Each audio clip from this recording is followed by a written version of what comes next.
우리 성경책에 보면 128편 위에 표제가 붙어 있죠. 성전에 올라가는 노래 이렇게 되어 있습니다. 성전산 하나님 앞에 예배를 드리러 가는 자들이 하나님 앞에 나아가면서 불렀던 노래들이 시편에 따로 편집되어 있어요. 총 15개가 정도가 있는데 그 중에 이제 10번째 시편이 오늘 이 128편입니다. 성전에 올라가는 노래예요. 하나님에게 나아가는 사람들이 성전에 올라가면서 구한 것은 무엇이냐? 오늘 주제는 복이죠. 복. 하나님 복을 우리에게 주시고 우리에게 복을 베풀어 주시기를 원합니다라고 하는 고백입니다. 우리가 기복신앙 하는 말이 워낙 도처에 널려 있기 때문에 기복이라고 하는 말이 좀 안 좋은 뜻으로 우리가 이해가 되는데 그렇지 않습니다. 우리가 살아가는 데 있어서 하나님이 주시는 복은 반드시 필요해요. 우리가 한순간도 하나님이 복을 내려주시지 않는다면 살아갈 수 있겠는가? 우리 그것을 묵상하면 불가능할 것 같죠. 하나님은 우리에게 복을 주시는 분이시고 우리에게 복 주시기를 원하시는 분입니다. 그래서 하나님 앞에 하나님을 사랑하며 살아가는 자들에게는 하나님이 이 땅에서 복을 주시는 거예요. 그럼 뭐가 문제냐? 우리가 생각하는 복과 하나님이 생각하는 복이 다르니까 문제가 되는 거예요. 그러나 하나님께서는 반드시 우리에게 복을 주시는 분이다. 이것을 의지하고 성전 앞으로 나아가는 자들, 하나님 앞으로 나아가는 자들이 이 노래를 부르면서 올라갔습니다. 왜 우리 삶에 하나님의 복이 절대적으로 필요할까요? 2절 때문에 그래요. 2절 보십시오.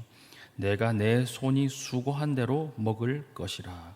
내가 복되고 형통하리로다.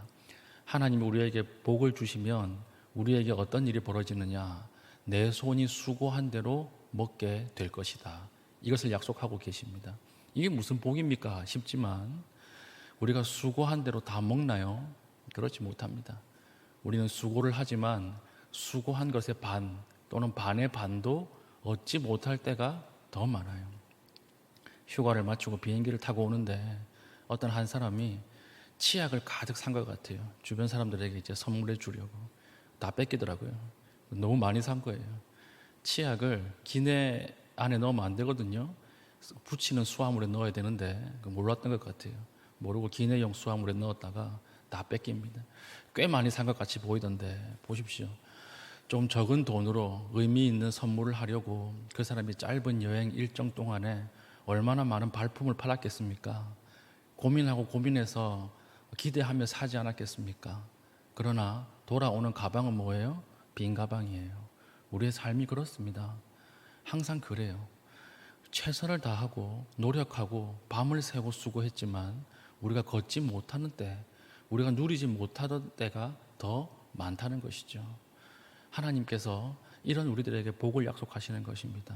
하나님 복을 주시면 네가 수고한 만큼, 손으로 거둔 만큼 내가 줄 것이다. 이것이 제가 참 연소하지만 가면 갈수록 하나님의 큰 축복이 아닌가 싶습니다. 그래서 1절 보십시오. 여호와를 경외하며 그의 길을 걷는 자마다 복이 있도다. 누가 복을 받아요? 첫 번째, 여호와를 경외하는 자, 예배드리는 자가 하나님께서 복을 베푸시고, 두 번째, 그의 길을 걷는 자. 길을 걷는다라고 하는 것은 무슨 말이냐면 율법을 지킨다라고 하는 말이에요.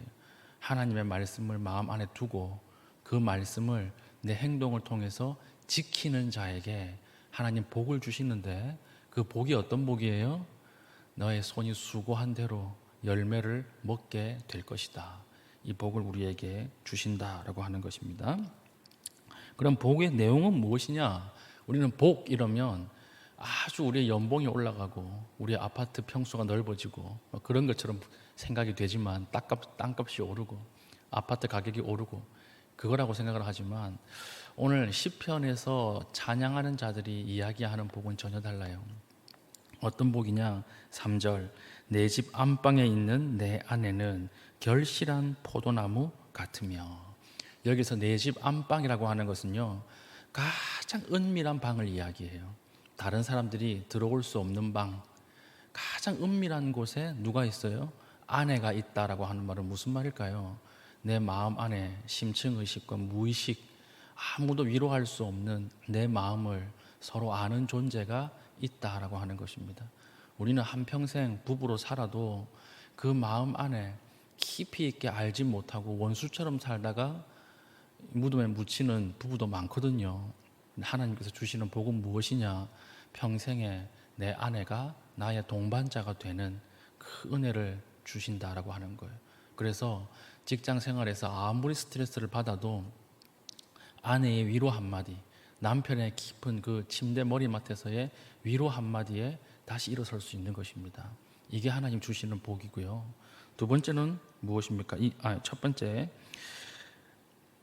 3절에 결실한 포도나무 같다. 이 말은요, 똑같은 말이에요. 포도나무라고 하는 것은 이스라엘에서 너무너무 중요한 나무죠. 왜냐하면 이스라엘은요, 봄, 여름, 가을, 겨울이 없어요. 건기와 우기밖에 없습니다. 그러면 5월이 딱 되면 먹을 게 떨어지고 9월 달까지 먹을 게 없어요. 보릿고개예요. 5, 6, 7, 8, 9 여기까지 아무것도 먹을 게 없어요. 그런데 유일하게 나는 열매가 뭘까요? 포도나무 열매예요. 이 포도나무가 나지 않으면 8월 말에 나거든요. 그러니까 8월 달에 포도나무가 열리지 않으면 다 굶어 죽는 거예요. 이걸 가지고 배도 채우고 물도 먹는 것입니다. 포도주로.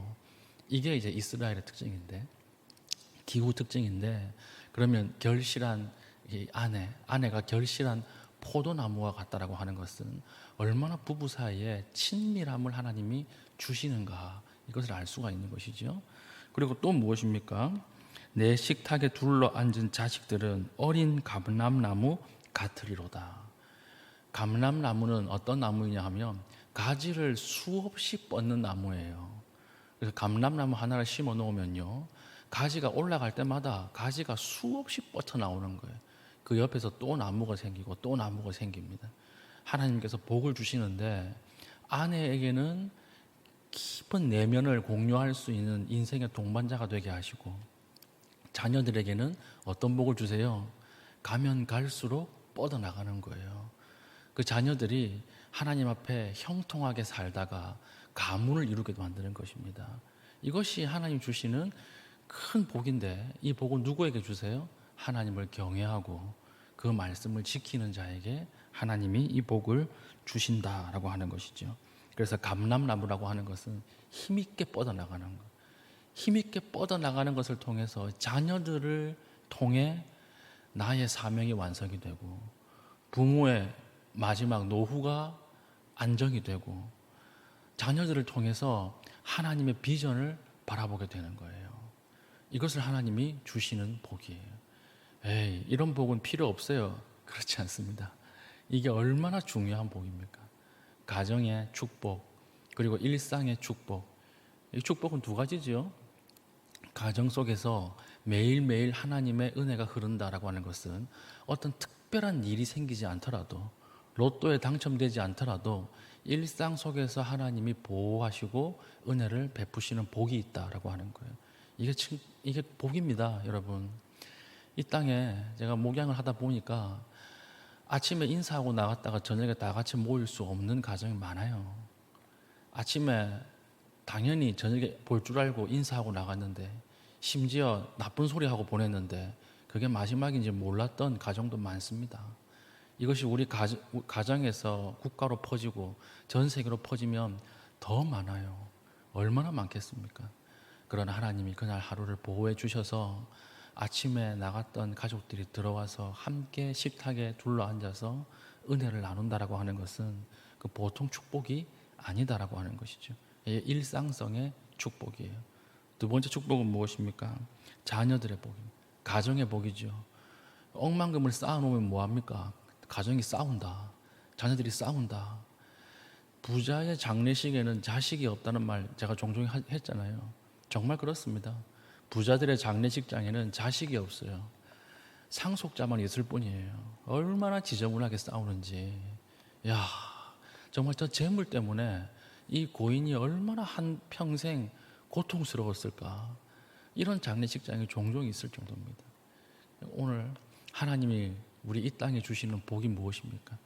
가정 가운데 화평하게 하고 자녀들로 하여금 비전을 주시고 소망을 주셔서 매일매일 하나님이 자녀들을 통해서 하나님의 뜻을 이루어 나간다라고 하는 것, 이것이 어떤 복보다도 큰 복이 된다라고 하는 것입니다.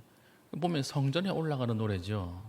성전에 올라갈 때는 뭘 구해야 하겠습니까? 하나님 오늘 나에게 은혜를 주시고 하나님 거룩을 지키게 하시고 하나님의 영광을 보여주시고 이걸 구해야 할 것 같은데, 지금 성전에 올라가는 사람들이 그거 구하고 있지 않아요. 무엇을 구합니까? 가정의 축복과 일상성의 축복. 이것이 하나님이 아니면 얼마나 힘든 것인지, 하나님이 주시지 않으면 얼마나 누리기 힘든 것인지 알고 있는 사람들이 하는 고백입니다. 오늘 우리가 이 말씀에 빗대어서 좀 우리의 가정을 위해서 좀 기도합시다. 가정이 다 깨져 있고 가정에 같이 모여서 살지만 원수처럼 살아가고 있고, 남편과 아내가 원수가 돼요. 자녀와 부모가 원수가 되고 깊이 있는 말 한마디 하지 못하고 살고 있지 않습니까? 오늘 우리에게 하나님, 우리 가정에 복을 허락하여 주시고 하나님 은혜를 베풀어 주셔서 하나님 가정 안에 있는 벽들이 무너지게 하여 주시옵소서. 우리 자녀들과 소통이 일어나게 하시고 하나님 정말 한 곳에 모여서 하나님의 깊은 은혜를 나눌 수 있는 가정으로 변화시켜 주시옵소서. 오늘 이 땅에 이 시간에 우리 가정에 이 복이 필요합니다. 이것을 기도하며 사모하고 우리가 나아가는 귀한 주의 종 될 수 있기를 예수님의 이름으로 축복합니다. 아멘. 우리 기도하겠습니다. 오늘 기도의 제목대로 하나님 진짜 복, 참된 복이 무엇인지 깨닫게 하시고 하나님 복을 주실 때 가정의 복과 일상성의 복을 주신다 하였으니 이것을 하나님 앞에 구하며 나아갈 수 있는 은혜를 허락하여 주시옵소서. 우리 가정을 위해서, 자녀를 위해서 기도하시고요. 또 특별하게 우리 환자를 놓고 좀 기도하겠습니다. 오늘 아침에 우리 신혼부부 구역의 이상미 집사님 조산기가 있어서 조산을 예방하는 수술이 있습니다. 여러분, 우리 이상미 집사님 기도하실 때 이름을 좀 불러가면서 지금 얼마나 두렵겠어요. 기도해 주시고요. 그리고 우리 내일 28일 날 입원해서 29일 날 임정수 집사님 이제 암 수술이 있어요. 임정수 집사님이 이제 암 수술을 하시는데 그 마음이 또 얼마나 또 두렵겠습니까? 하나님께서 복을 더하여 주시고 마음에 담대함 허락하여 달라고 우리 이들을 위해서도 합심해서 기도하고 개인적인 기도의 제목 이후에 자유롭게 돌아가시겠습니다.